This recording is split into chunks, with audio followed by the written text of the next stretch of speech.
Kanada valmistab kaitset täielikuks sõjaks Trumpi vastu ja töötab juba välja halvimat võimalikku stsenaariumi.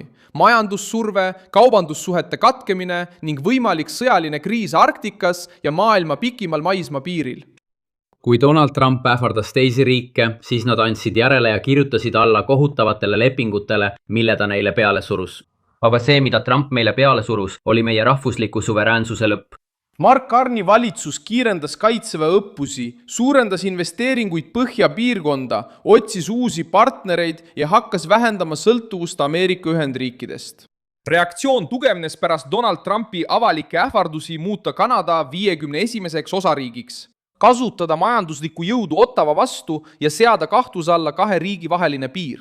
Nüüd on ilmunud teateid, et Trump olevat ähvardanud loobuda ka 1908 aasta lepingust, mis aitab piiri määratleda.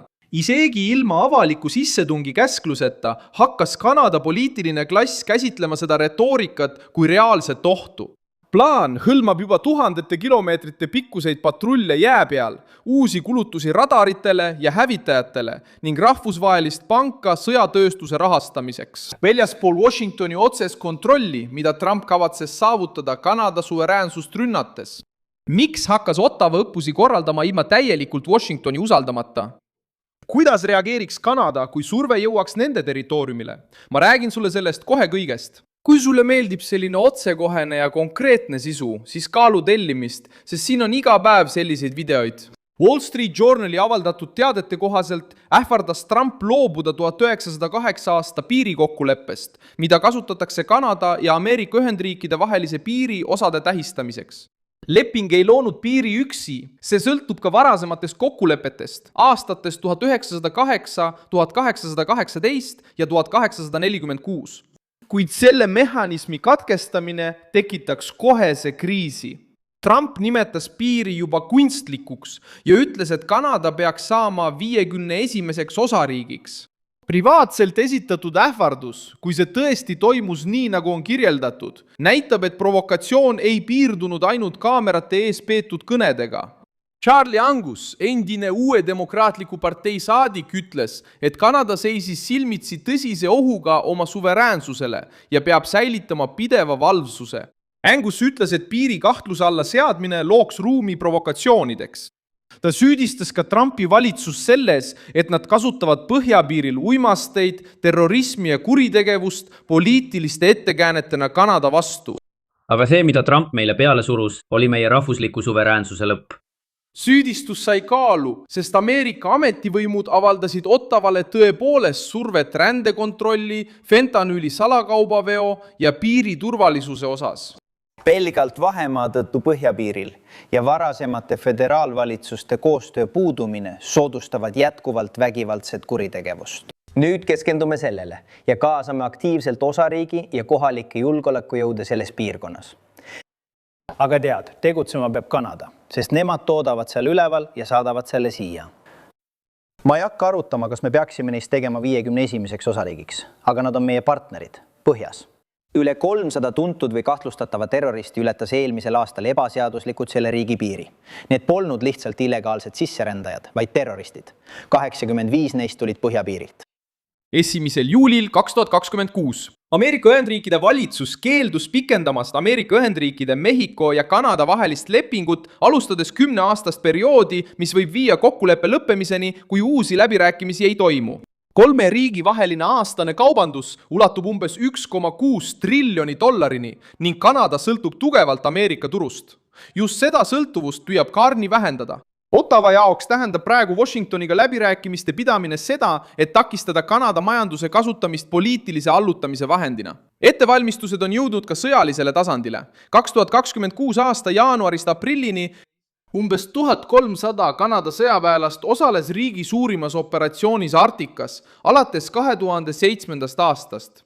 Üks patrullidest läbis mootorkelkudega üle 5000 kilomeetri Inuviki ja Churchilli vahel, silmitsi temperatuuridega, mis langesid ligi -60 kraadini. Harjutus hõlmas varustatud liikumist, sidepidamist ja kaitset tohutus ning strateegilises piirkonnas.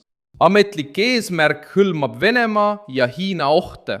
Kuid olukord muutus pärast Trumpi avaldusi Kanada annekteerimise, Gröönimaa kontrollimise ja kohustuste vähendamise kohta Põhja-Atlandi lepingu organisatsioonis. Kanada sõltub endiselt Ameerika Ühendriikidest radarite, luure ja õhukaitse osas. Põhja-Ameerika lennundus- ja kosmosekaitse väejuhatuse kaudu. Valitsus plaanib investeerida 87 miljardit Kanada dollarit 20 aasta jooksul süsteemi moderniseerimisse ja Arktika julgeolekusse. Ottawa vaatab samuti üle 88 F-35 hävitaja ostu ja kaalub Ameerika osaluse vähendamist Rootsis toodetud Gripeni lennukitega. Arutelu hõlmab varuosi, hooldus, programme ja kasutusluba. Kriisi korral Washingtoniga jätaks täielik sõltuvus Ameerika tehnoloogiast Kanada haavatavaks.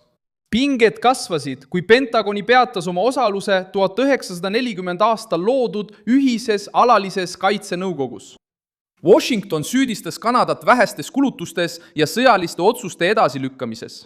Carney vähendas õhukoostööle avalduvat mõju tähtsust, kuid peatamine näitas, et usaldus oli mõlemal poolel langenud. Ameerika Ühendriigid nõuavad suuremaid kulutusi. Kanada kardab, et jagatud süsteemidest võib samuti saada surveallikas. Mark Carney hakkas ütlema, et endine erisuhe Ameerika Ühendriikidega on muutunud nõrkuseks.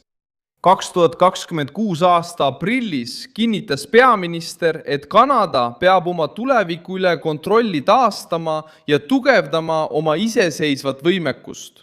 Valitsus laiendas kokkuleppeid Euroopaga ja viis Põhja-Atlandi lepingu organisatsiooni kohtumise Ankarasse. Uue rahvusvahelise kaitsepanga ettepanek. Alguses liitusid kaitse, julgeoleku ja vastupidavuspangaga 9 riiki. Kanada, Albaania, Belgia, Kreeka, Läti, Luksemburg, Rumeenia, Türgi ja Ukraina. Asutus kavatseb kaasata kuni 100 miljardit naelsterlingit ehk umbes 134 miljardit dollarit, et rahastada tehaseid, seadmeid ja sõjalisi projekte. Peakontor hakkab asuma Kanadas ja tegevus peaks algama 2027 aastal. Algatus näitab, kuidas Ottawa soovib luua võimalusi väljaspool otsest sõltuvust Washingtonist. Kanada surve sai veelgi suurema tähenduse Põhja-Atlandi lepingu organisatsiooni kohtumisel Ankaras. Trump kordas taas, et Gröönimaa peaks olema Ameerika Ühendriikide kontrolli all ning väitis, et Taani ei kaitse seda territooriumi piisavalt. Gröönimaa on meie jaoks suur probleem ja teine asi on see, et kui me kutsusime neid meiega ühinema, siis nad keeldusid. Nad ei tahtnud meiega olla, kui neil oli võimalus, aga meie oleme alati nende jaoks olemas olnud. Me oleme juba kulutanud üle $1 triljoni väga lühikese aja jooksul. Triljoni selleks, et kaitsta neid riike Venemaa eest. Ja sellel pole meiega absoluutselt mingit pistmist.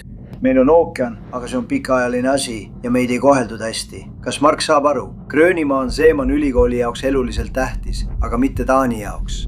Tegelikult, kui Taani natside poolt vallutati, alistas Hitler nad vähem kui päevaga. 1 päevaga võttis ta kontrolli üle ja nad palusid meil Gröönimaa eest hoolitseda. Tegelikult võtsime Gröönimaa enda kätte ja siis andsime selle rumalad tagasi. Me poleks pidanud seda neile tagasi andma, sest meie vajame seda. Me vajame seda maailma kaitsmiseks, mitte ainult Ameerika Ühendriikide jaoks. Taani peaminister Matt Frederiksen vastas, et tema valitsus kaitseb iga osa kuningriigist, sealhulgas Gröönimaad. Ka Gröönimaa valitsus teatas, et saar ei ole Kanadale müügiks. Trumpi järjekindlus teise Arktika liitlase suhtes toimib hoiatusena. Territoriaalsed ohud võivad taanduda, kuid naasevad, kui Washington leiab uue võimaluse. Ottawa harjutab Arktikas, tugevdab infrastruktuuri, otsib tehnoloogiat väljaspool Ameerika Ühendriike, loob rahvusvahelist rahastust ja vähendab oma kaubanduslikku sõltuvust. Surve on jõudnud isegi 2 majanduse uue füüsilise ühenduslülini. Ameerika Ühendriigid ja Kanada sõlmisid kokkuleppe avada Gordie Halli rahvusvaheline sild 27. juulil 2026 pärast vaidlust teemaksude ja Ameerika osaluse üle. Silla ehituse rahastas Kanada. Kuid Kanada nõustus jagama puhaskasumit Ameerika Ühendriikidega ja allutama tulevased tariifimuudatused Washingtoni heakskiidule.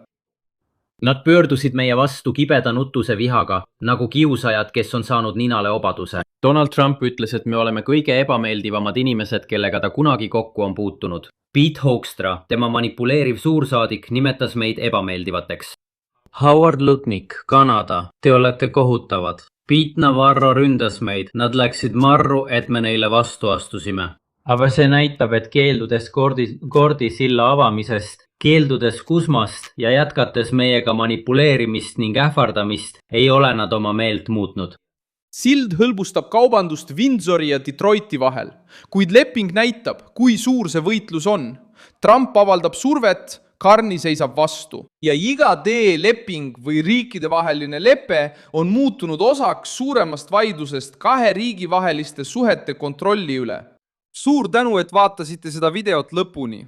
Toetage meie projekti ja aidake rahaliselt kasutades ekraanil kuvatavat Pixi võtit. Oleme sõltumatu kanal, mille eesmärk on hoida teid tõega kursis. Teie panus aitab meil jätkata tegutsemist.